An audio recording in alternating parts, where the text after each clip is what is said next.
अस्सलाम वालेकुम।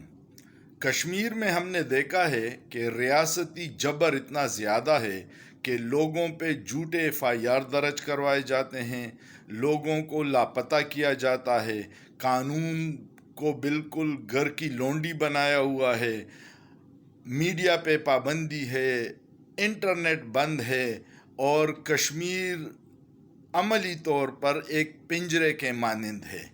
अब ये सारे इक़दामात आप सोचिए कि क्या पाकिस्तान में ये नहीं हो रहा।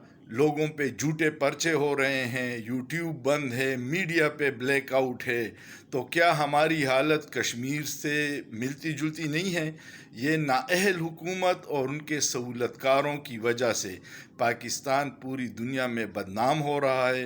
ह्यूमन राइट्स वॉच ने आज उस पर अपनी ट्वीट की है कि ऐसे हालात मार्शल लॉ में भी नहीं थे जो इस हुकूमत में हैं, फिर भी हम आज़ाद कौम है। सोचिए, सोचना जुर्म नहीं है।